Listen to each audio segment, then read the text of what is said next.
Hello friends, स्वागत करता हूं आप सभी का आपके अपने YouTube channel Gopal study point में। और फ्रेंड्स, आज के इस वीडियो सेशन में हम लेकर आए हैं उत्तर प्रदेश जीआईसी आश्रम पद्धति प्रवक्ता परीक्षा के ओल्ड क्वेश्चन पेपर का, जो कि 2009 में हुआ था।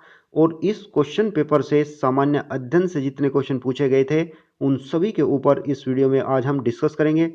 और फ्रेंड्स, आपसे मैं रिक्वेस्ट करूंगा इस वीडियो को शुरू से लास्ट तक देखना है। सभी क्वेश्चनों को आपको भी अटेम्प्ट करना है और आप अपना आंसर कमेंट बॉक्स में लिख सकते हैं। तो चलिए फ्रेंड्स, स्टार्ट करते हैं आज का वीडियो सेशन। तो सबसे पहले नंबर का क्वेश्चन पूछा गया था, भारतीय राष्ट्रीय कांग्रेस की प्रथम महिला अध्यक्ष कौन थी? तो भारतीय राष्ट्रीय कांग्रेस की प्रथम महिला अध्यक्ष कौन थी? तो इस प्रश्न में दो प्रकार के क्वेश्चन बनते हैं फ्रेंड्स। सबसे पहले पूछा जाए कि भारतीय राष्ट्रीय कांग्रेस की प्रथम महिला अध्यक्ष कौन थी, तब फ्रेंड्स इसका जो आंसर बनेगा वो बनेगा आपका एनी बेसेंट। लेकिन यदि पूछ लिया जाए भारतीय राष्ट्रीय कांग्रेस की प्रथम भारतीय महिला अध्यक्ष कौन थी, तब इसका आंसर बनेगा सरोजिनी नायडू। तो ये दोनों डिफरेंस हमें याद रखना है, क्योंकि ये क्वेश्चन अक्सर पूछा जाता है, काफी महत्वपूर्ण प्रश्न है। और फ्रेंड्स, इसमें मैं आपको बताना चाहूंगा कि जो 32वां अधिवेशन हुआ था वो अधिवेशन हुआ था कलकत्ता में। यानी कि कांग्रेस का जो 32वां अधिवेशन हुआ था, 32 अधिवेशन नंबर का अधिवेशन था, और ये हुआ था 1917 में। कब हुआ था? 1917 में हुआ था। कहाँ पर हुआ था? ये कलकत्ता में हुआ था। कहाँ हुआ था? कलकत्ता में हुआ था। और इसी अधिवेशन की जो अध्यक्षता की गई थी वो श्रीमती एनी बेसेंट के द्वारा की गई थी। और फ्रेंड्स, एक अधिवेशन हुआ था 1925 में। कांग्रेस का 1925 में अधिवेशन कानपुर में हुआ था, और इसकी जो अध्यक्षता की थी वो की थी सरोजिनी नायडू ने, जो कि प्रथम भारतीय महिला थी कांग्रेस के अधिवेशन में, यानी कि जिसने अध्यक्षता की थी। ये हमें याद रखना है फ्रेंड्स क्वेश्चन नंबर 1 से, क्योंकि काफी महत्वपूर्ण। अभी नेक्स्ट क्वेश्चन की ओर अप्रोच करेंगे। नेक्स्ट क्वेश्चन है हमारा, पाकिस्तान की मांग मुस्लिम लीग के द्वारा किस वर्ष की गई थी? तो यहाँ पर पाकिस्तान की मांग किस वर्ष की गई थी पूछा गया है। तो यहाँ पर मैं आपको डिटेल इंफॉर्मेशन बताऊंगा।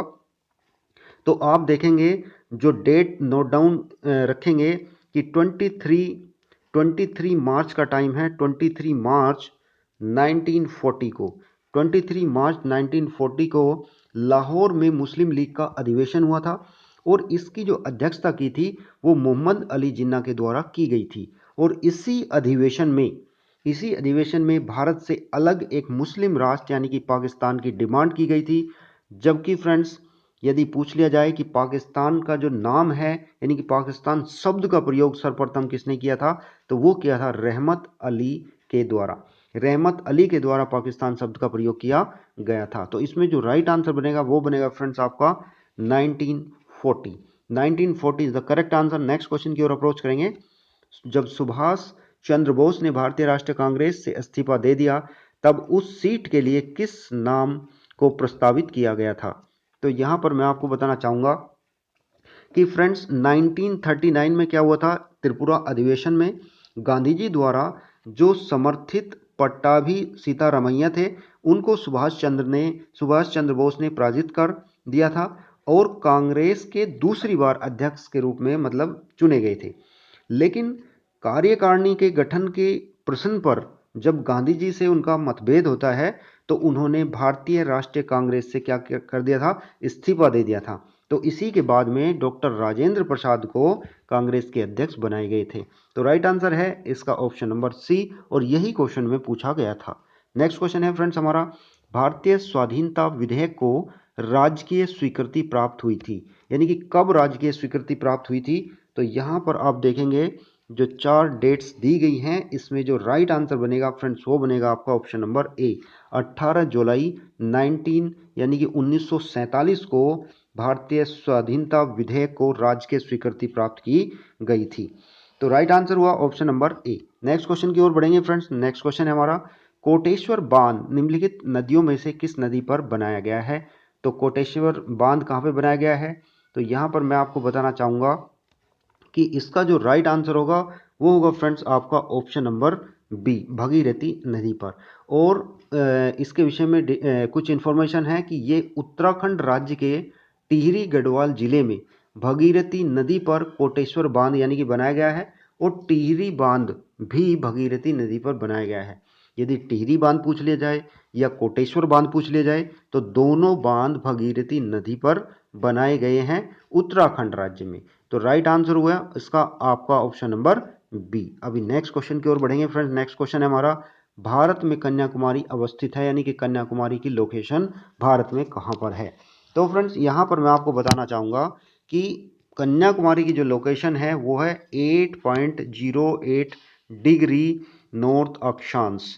तो ये इसकी लोकेशन है, ये याद रखनी है, ये अक्सर पूछ लिया जाता है।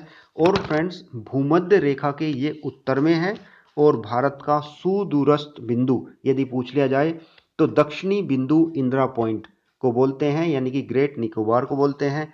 जबकि मुख्य भूमि का यदि जो बिंदु पूछ लिया जाए तो वो है कन्याकुमारी, जो कि तमिलनाडु में है।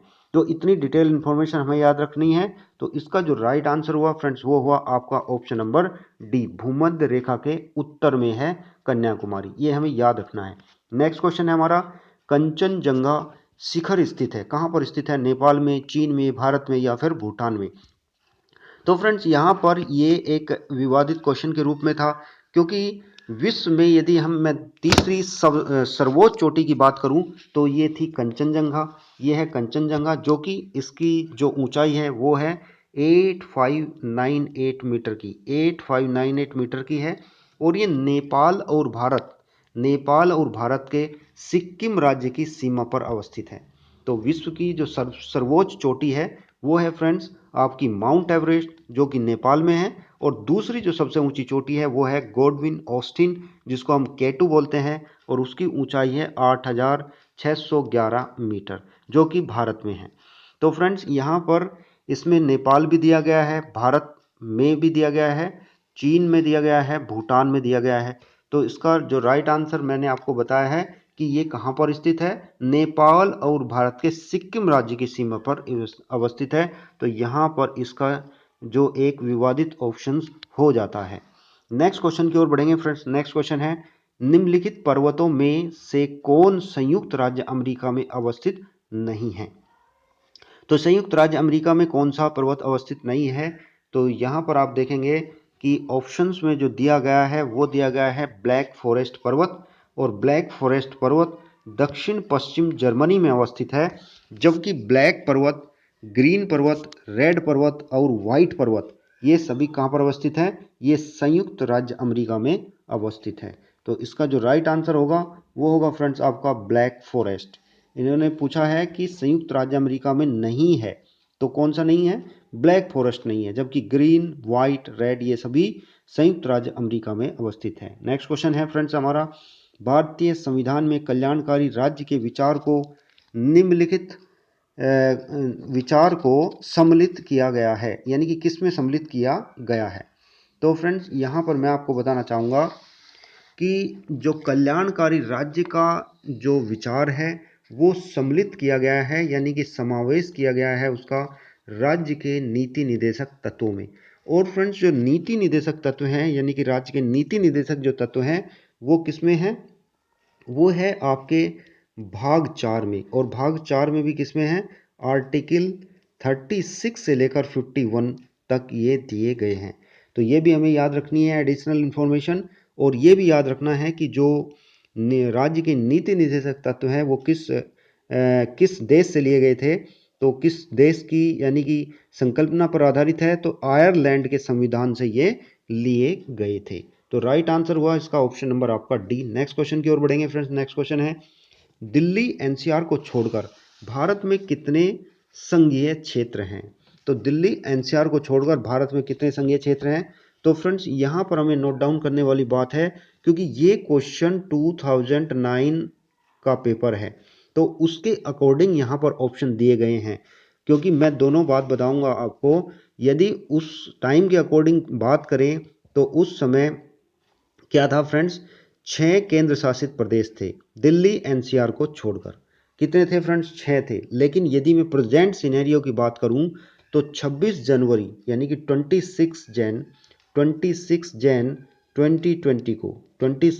2020 को क्या हुआ, दादर नगर हवेली में दमन और दीव को एक करने के बाद वर्तमान में दिल्ली एनसीआर को छोड़कर भारत में 7 संघीय क्षेत्र हैं। और वर्तमान की मैं बात करूं कि वर्तमान संविधान की प्रथम अनुसूची में के अनुसार भारत में अभी यानी कि फिलहाल जब उनको अलग यानी कि एक ऐड कर दिया गया और लद्दाख और जम्मू कश्मीर वगैरह बना दिए गए हैं, तो उस समय अभी प्रेजेंटली जो हमारे यहाँ है वो है फ्रेंड्स 28 राज्य और 8 केंद्र शासित प्रदेश। कितने? 8 केंद्र शासित प्रदेश यानी कि 8 यूटी। तो अभी यदि मैं प्रेजेंट की बात करूं तो 28 हमारे क्या हैं? स्टेट हैं और 8 हमारे क्या हैं? यूटी हैं।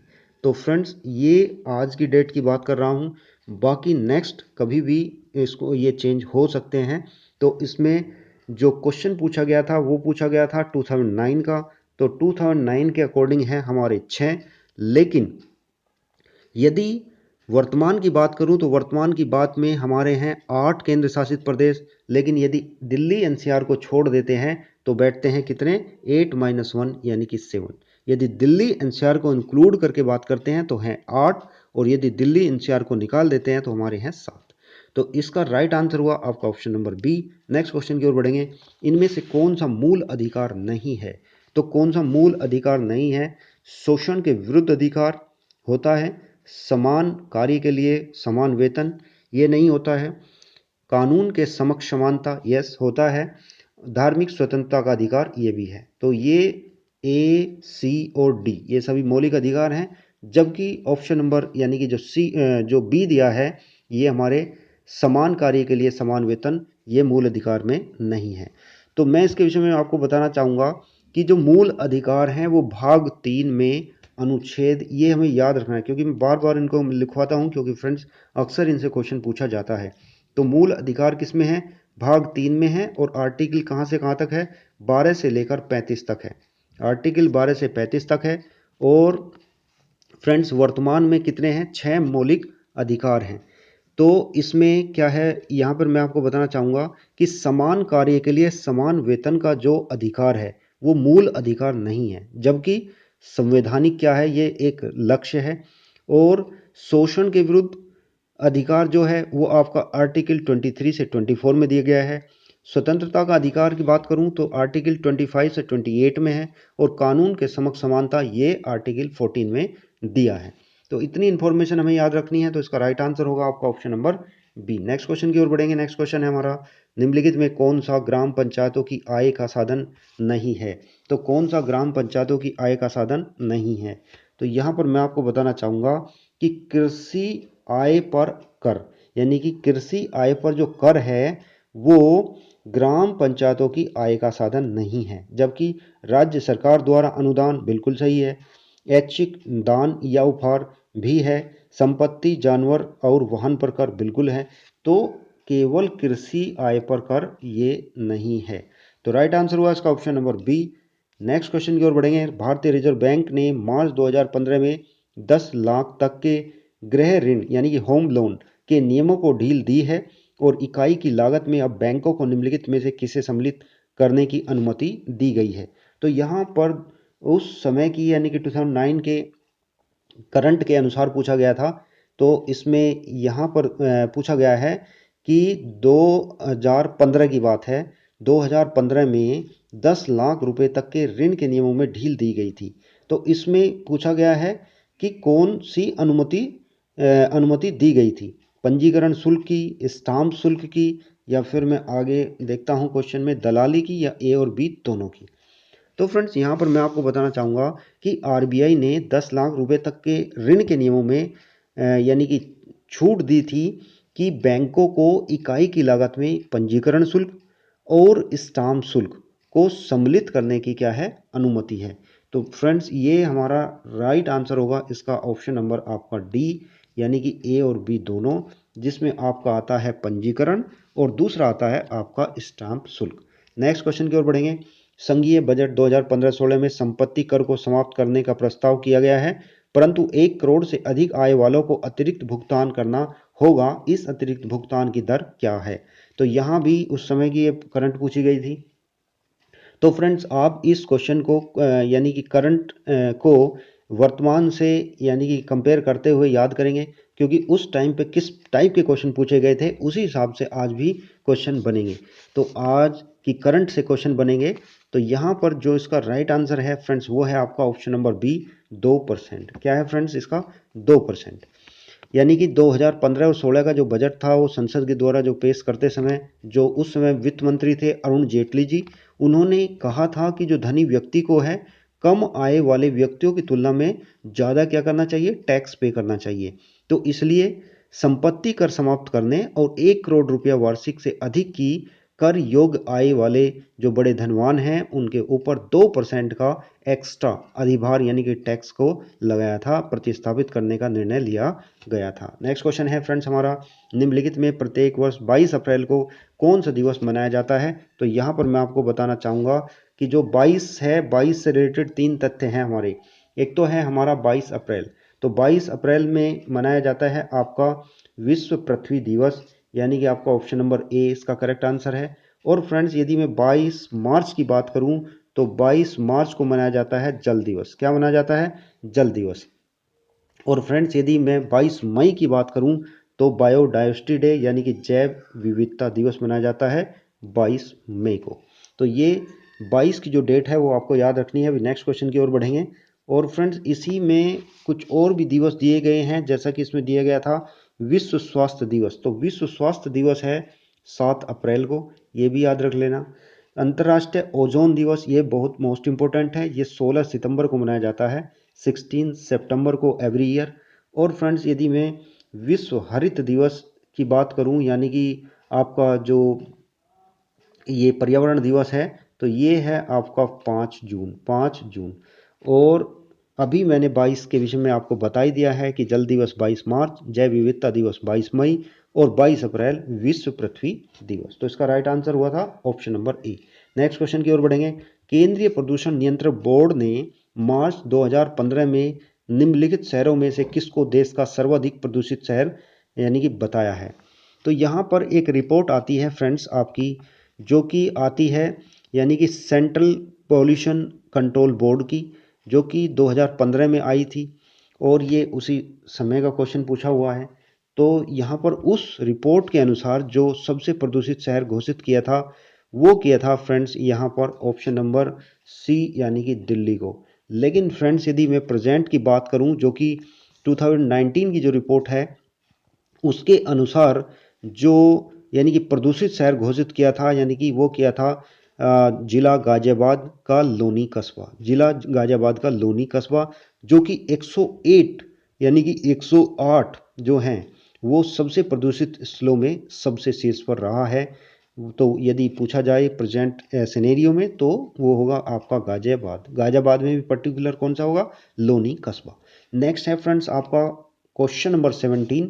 और उससे पहले आपसे रिक्वेस्ट करूंगा, यदि आपने अभी तक चैनल को सब्सक्राइब नहीं किया है तो चैनल को सब्सक्राइब कर दीजिए और साथ के साथ वीडियो को कर दीजिए लाइक, और वीडियो को अपने सभी फ्रेंड सर्कल में जो भी आपके फेसबुक ग्रुप पर हैं, व्हाट्सएप ग्रुप पर है या कहीं पर भी आपने टेलीग्राम ग्रुप पर जुड़े हैं तो आप इस वीडियो का लिंक वहां पर शेयर कर सकते हैं। और फ्रेंड्स ज़्यादा से ज़्यादा वीडियो को लाइक करके आप अपने फ्रेंड्स में यानी कि इसको सेंड कर सकते हैं, फ्रेंड सर्कल में सेंड कर सकते हैं।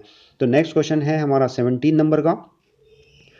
केंद्र सरकार ने किस तिथि को देश की अदालतों के लिए जजों के चयन से संबंधित कानून को अधिसूचित किया है? तो यहाँ पर हमें एक पर्टिकुलर डेट बतानी है और ये भी उसी समय का करंट का क्वेश्चन था। तो यहाँ पर आप देखेंगे इसका जो राइट आंसर था वो था फ्रेंड्स आपका ऑप्शन नंबर ए, 13 अप्रैल 2015, 13 अप्रैल 2015। तो नेक्स्ट क्वेश्चन की ओर बढ़ेंगे फ्रेंड्स। नेक्स्ट क्वेश्चन है, निम्नलिखित में से किस देश में स्विट्जरलैंड के राजदूत को आतंकी आक्रमण से मारा गया था? तो यहाँ भी ये क्वेश्चन विवादित क्वेश्चन के रूप में था, क्योंकि फ्रेंड्स मार्च 2015 में क्या हुआ था, सोमालिया में एक आतंकी हमला हुआ था जिसमें क्या हुआ था, स्विट्जरलैंड में सोमालिया के एक राजदूत भी मारे गए थे और इनका नाम था मोहम्मद यानी कि यूसुफ मोहम्मद इस्माइल इनका नाम था। और प्रश्न में क्या दिया है? प्रश्न में दिया है कि स्विट्जरलैंड के राजपूत के बारे में पूछा गया है, जबकि मैंने अभी आपको बताया है कि स्विट्जरलैंड में सोमालिया के एक राजदूत मारे गए थे। तो यहाँ पर क्वेश्चन विवादित था, तो इसका जो राइट आंसर होना चाहिए था वो फ्रेंड्स हमारे क्वेश्चन के अकॉर्डिंग, यानी कि जो अभी मैंने बताया था कि ये सोमालिया में एक आतंकवादी हमला हुआ था जिसमें सोमालिया के एक राजदूत मारे गए थे। तो यहाँ पर फ्रेंड्स क्वेश्चन विवादित था, तो यहाँ पर इसको विवादित क्वेश्चन के रूप में रखा गया था, क्योंकि यहाँ पर होना चाहिए था सोमालिया। तो नेक्स्ट क्वेश्चन की ओर बढ़ेंगे फ्रेंड्स। नेक्स्ट क्वेश्चन है, अंतर्राष्ट्रीय महिला वीरता पुरस्कार 2015 से सम्मानित तबस्सुम अदनान किस देश की रहने वाली है? तबस्सुम अदनान किस देश की रहने वाली है? तो यहाँ पर दिए गए हैं ऑप्शंस में पाकिस्तान, भारत, बांग्लादेश या फिर अफगानिस्तान। तो इसका जो राइट आंसर बनने वाला है वो है फ्रेंड्स आपका ऑप्शन नंबर ए, यानी कि पाकिस्तान। क्या है फ्रेंड्स? पाकिस्तान। क्योंकि United state department of state द्वारा हर एक साल ये अंतर्राष्ट्रीय महिला वीरता पुरस्कार दिया जाता है, जो कि 2015 की बात की गई है। तो 2015 में जो सम्मानित किया गया था, तो ये किया जाता है तबस्सुम अदनान को, जो कि पाकिस्तान की रहने वाली महिला है। और 2019 की यदि मैं बात करूं तो ये पुरस्कार भारत के पड़ोसी देश बांग्लादेश के रजिया सुल्तान को दिया गया था। और साथ ही friends Myanmar, Djibouti, Peru, Tanzania, मिस्र आदि देशों के पात्र भी महिला को ये पुरस्कार प्रदान किया गया। तो इस तरह से फ्रेंड्स इसका राइट आंसर हुआ आपका ऑप्शन नंबर ए। नेक्स्ट क्वेश्चन की ओर बढ़ेंगे। हाल ही में वाराणसी और काठमांडू के मध्य भारत नेपाल मैत्री बस सेवा को हरी झंडी किसने दिखाई दी है? तो फ्रेंड्स ये उस समय का क्वेश्चन है, तो यहाँ पर इसकी कंपेयर आप प्रेजेंट से नहीं करिएगा, क्योंकि ये जब पेपर हुआ था उसी टाइम पर ये करंट का क्वेश्चन पूछा गया था। तो यहाँ पर इसका जो राइट आंसर होने वाला है वो है फ्रेंड्स आपका ऑप्शन नंबर सी। और सी का जो है अखिलेश यादव। क्या है फ्रेंड्स इसका आंसर? अखिलेश यादव। यानी कि भारत नेपाल के रिश्तों को मजबूती लाने के लिए उत्तर प्रदेश राज्य सड़क परिवहन निगम ने भारत नेपाल के बीच में मैत्री बस सेवा शुरू की थी। और इस सेवा की जो शुरुआत है वो पूर्व मुख्यमंत्री अखिलेश यादव व परिवहन मंत्री दुर्गा प्रसाद यादव ने वाराणसी से हरी झंडी दिखा करके की थी। तो राइट आंसर हुआ इसका option number C. Next question है फ्रेंड्स हमारा, निम्नलिखित में कौन सुमेलित नहीं है? तो यहाँ पर कौन सा मैच नहीं कर रहा है? बहुत ही अच्छा क्वेश्चन पूछा गया था। तो फ्रेंड्स यहाँ पर मैं आपको बताना चाहूँगा कि जो रचना और सपना जो होती है ये मटर की किस्म होती है। किसकी होती है? मटर की किस्म होती है। जबकि जो बहार है वो अरहर की किस्म है, और जो पूसा है वो बासमती धान से संबंधित किस्म होती है। तो यहाँ पर हमें सुमेलित जो नहीं कर रहा है, तो आप देख लीजिए। तो इसका जो राइट आंसर होगा वो होगा फ्रेंड्स आपका ऑप्शन नंबर डी, चना। चने में लिखा है रचना, और रचना मैंने आपको बताया कि ये मटर की किस्म होती है। तो ये याद कर लीजिए, क्योंकि एक क्वेश्चन अवश्य ही फसल से रिलेटेड पूछ लिया जाता है। अब नेक्स्ट है फ्रेंड्स हमारा क्वेश्चन, भारतीय कृषि प्रणाली अनुसंधान संस्थान कहाँ पर स्थित है? तो भारतीय कृषि प्रणाली अनुसंधान संस्थान की बात की गई है, तो ये स्थित है आपका ऑप्शन नंबर जैसा कि दिया है सी, मेरठ में। तो भारतीय कृषि प्रणाली अनुसंधान संस्थान मोदीपुरम मेरठ में स्थित है। और ये करनाल, जबकि जो करनाल में है, करनाल में कौन कौन से हैं? करनाल में है भारतीय गेहूं और जौ अनुसंधान संस्थान, केंद्रीय मृदा लवणता अनुसंधान संस्थान ये स्थित है। और इसी तरह से यदि मैं बात करूं, रांची में स्थित है भारतीय कृषि जैव प्रौद्योगिकी संस्थान एवं भारतीय प्राकृतिक रेजिन और गोंद संस्थान है। और लुधियाने में केंद्रीय कटाई और अभियांत्रिकी प्रौद्योगिकी संस्थान है। और जबकि मेरठ में जो मैंने बताया आपको कि मेरठ में केंद्रीय गो पशु अनुसंधान संस्थान भी स्थित है। भारतीय कृषि प्रणाली अनुसंधान संस्थान के साथ में भारत के मतलब मेरठ में, उत्तर प्रदेश के मेरठ में केंद्रीय गो पशु अनुसंधान संस्थान भी स्थित है। ये भी हमें याद रखना है। तो इसका जो राइट आंसर बनेगा वो बनेगा आपका मोदीपुरम मेरठ। मोदीपुरम मेरठ इसका राइट आंसर बनेगा। नेक्स्ट क्वेश्चन है फ्रेंड्स हमारा, मक्का गेहूं देर से गन्ना पेडी गेहूं तक का फसल चक्र, यानी कि एक ये फसल चक्र का नाम है। पहला फसल चक्र है ये वाला, और दूसरा फसल चक्र है ये वाला। तो इनके यानी कि फसल चक्र का जो टाइम गैप होता है वो कितना होता है वो हमें बताना है। तो जो मक्का गेहूं देर से गन्ना पेडी गेहूं फसल चक्र का जो समय है वो है फ्रेंड्स आपका 3 वर्ष का। तो राइट आंसर हुआ इसका option number C. Next question, निम्नलिखित विटामिनों में से कौन एक अच्छे आहार द्वारा प्राप्त नहीं किया जा सकता है? तो नॉर्मली फ्रेंड्स इसके विषय में आप सभी जानते होंगे, और इसमें है आपका जैसा कि देखेंगे विटामिन डी, क्योंकि विटामिन डी का जो स्रोत होता है वो होता है सूर्य की किरणें। और सूर्य की किरणों के द्वारा ही विटामिन डी का निर्माण होता है और हमारी त्वचा कोशिका द्वारा किया जाता है। और फ्रेंड्स यहाँ पर मैं आपको बताना चाहूँगा कि एक अच्छे आहार के द्वारा ये प्राप्त नहीं किया जा सकता। हालांकि इसकी जो अल्प मात्रा है यानी कि बहुत कम मात्रा है वो यकृत या फिर अंडे की जर्दी या वृक्क इत्यादि में मिलती है। तो विटामिन डी की यदि कमी से रोग पूछ लिए जाए तो रिकेट्स, और जो वयस्कों में यदि रोग पूछ लिया जाए तो ओस्टियोमेलेसिया नाम का रोग होता है वयस्क के अंदर। तो राइट आंसर हुआ फ्रेंड्स इसका ऑप्शन नंबर आपका डी। और मैं समझता हूं इतनी इंफॉर्मेशन आपके लिए काफ़ी है। नेक्स्ट क्वेश्चन है, एक मानव कंकाल में हड्डियों की संख्या कितनी होती है? बहुत ही सिंपल क्वेश्चन पूछा गया था। तो इसका राइट आंसर है, सभी को मालूम है, option number A 206। Next question, laser एक स्रोत है। लेजर क्या है? एक स्रोत है। तो किस चीज़ का स्रोत है? तो यहाँ पर मैं आपको बताना चाहूँगा कि जो लेजर होता है वो प्रकाश का स्रोत होता है। और लेजर की फुल फॉर्म क्या होती है? Light amplification by stimulated emission of radiation. ये एक ऐसी युक्ति होती है जिसमें विकिरण ऊर्जा के उत्सर्जन के द्वारा एक वर्णी प्रकाश को प्राप्त किया जाता है। तो इस तरह से इसका जो राइट आंसर है फ्रेंड्स वो है आपका option number C. Next question, पानी का घनत्व अधिकतम होता है। तो पानी का घनत्व किस टेम्परेचर पर अधिकतम होता है ये हमें बताना है। तो फ्रेंड्स यहाँ पर मैं आपको बताना चाहूँगा कि मैक्सिमम जो हमारे लिक्विड्स होते हैं वो गर्म करने पर उनके आयतन में क्या होती है? वृद्धि होती है। लेकिन जो घनत्व यानी कि जो डेंसिटी होती है उसमें क्या होती है? कमी होती है। लेकिन फ्रेंड्स यदि मैं वाटर की बात करूं, पानी की बात करूं, तो पानी में 0 डिग्री से लेकर 4 डिग्री तक के बीच में ठीक उल्टा होता है ये प्रोसेस। यानी कि यदि किसी पात्र में यदि मैं पानी को लेकर गर्म करूं तो 0 डिग्री से लेकर 4 डिग्री तक आयतन क्या होगा? घटेगा। और फिर घनत्व क्या होगा? बढ़ेगा। लेकिन जैसे 4 डिग्री से आगे हम गर्म उसको करते हैं तो उसका जो बिहेवियर है वो बाकी जो लिक्विड्स होते हैं उनकी तरह ही हो जाता है। यानी कि 4 डिग्री सेंटीग्रेड पर पानी का जो घनत्व है वो क्या होता है? मैक्सिमम होता है। तो इतनी सफिशिएंट इंफॉर्मेशन आपको मिल जा रही है। तो इसका राइट आंसर है आपका option number B, 4 degree centigrade. Next question math से पूछा गया क्वेश्चन है फ्रेंड्स।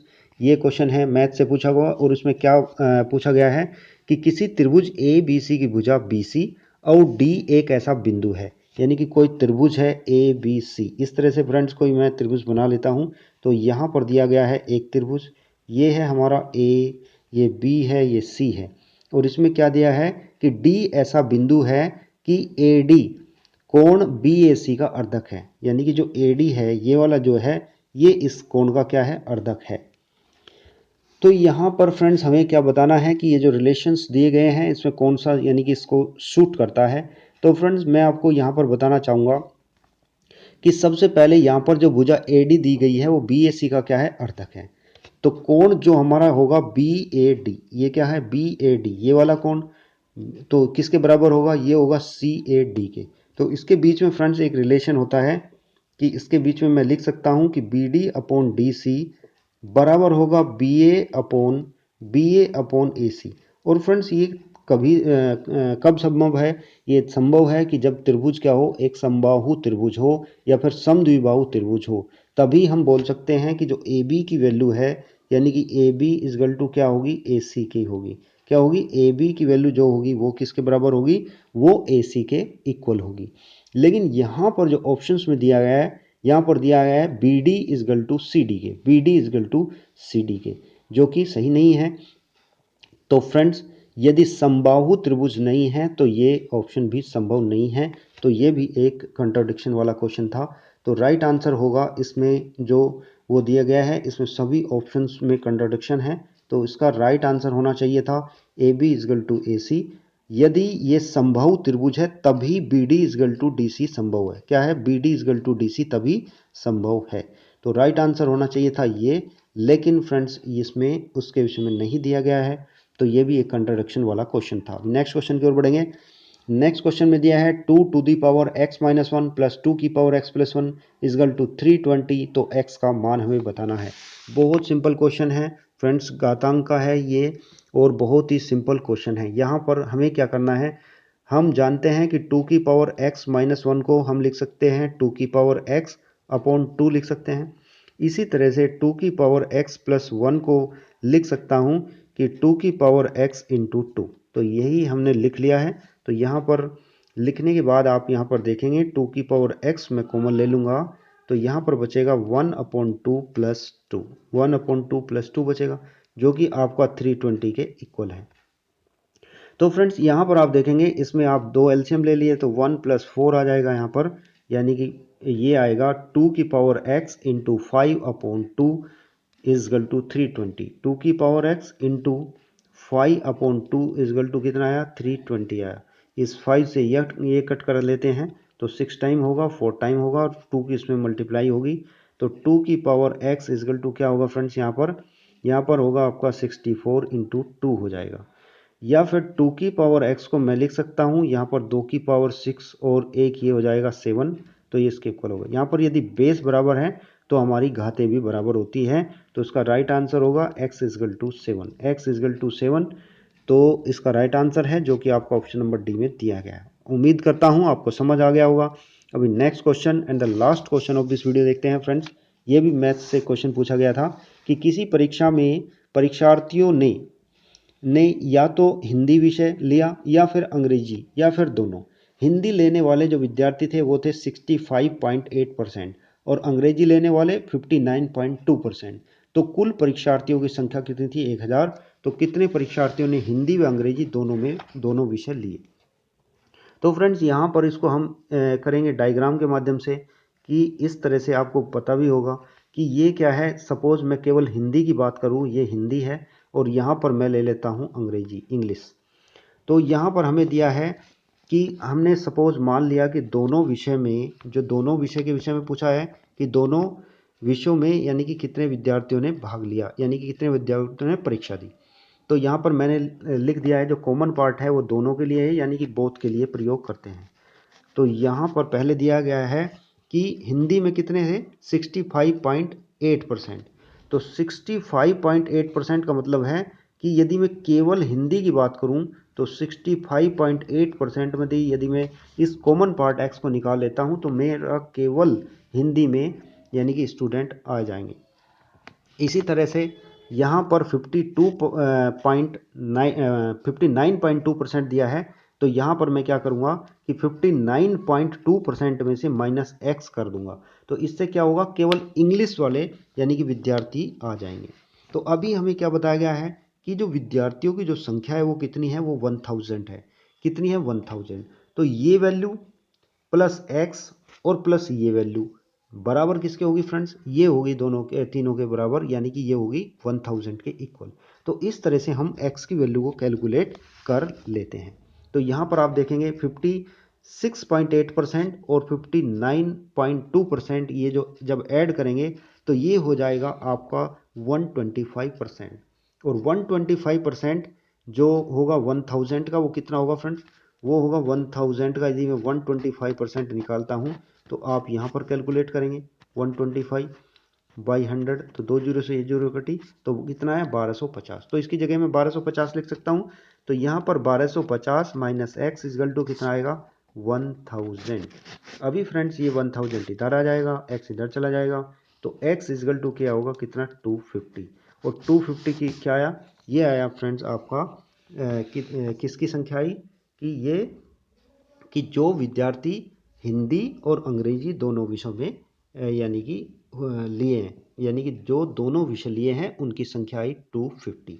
तो इस तरह से जो राइट आंसर बनेगा फ्रेंड्स वो बनेगा आपका ऑप्शन नंबर डी। क्योंकि फ्रेंड्स जब मैंने ये सर्कल आपको ड्रॉ करके बताया था तो उसी समय मैंने आपको बताया था कि जो एक्स मैंने वैल्यू मानी है वो मैंने किसकी मानी है, जो कि आपके हिंदी और अंग्रेजी दोनों विषय लिए हैं। तो इस तरह से फ्रेंड्स ये हमने पेपर को कंप्लीट कर लिया है। और ये जो पेपर था वो मैंने आपको शुरू में ही बताया था कि ये पेपर था उत्तर प्रदेश जीआईसी जो आश्रम पद्धति प्रवक्ता परीक्षा थी 2009, उसका ये पेपर था जो कि सामान्य अध्ययन का पेपर था। तो उम्मीद करता हूँ ये वीडियो आपको अच्छी लगी होगी। यदि ये वीडियो आपको अच्छी लगी है तो वीडियो को लाइक करके शेयर कर दीजिए। और फ्रेंड्स आप अपना कमेंट बॉक्स में लिख सकते हैं और आपने कितना स्कोर किया है उसका भी आप कमेंट कर सकते हैं। तो चलिए फ्रेंड्स मिलते हैं नेक्स्ट वीडियो में, तब तक के लिए आपका दिन शुभ हो, मंगलमय हो। और इसी शुभकामना के साथ आपका बहुत बहुत धन्यवाद। जय हिंद, जय Bharat and thanks for watching this video.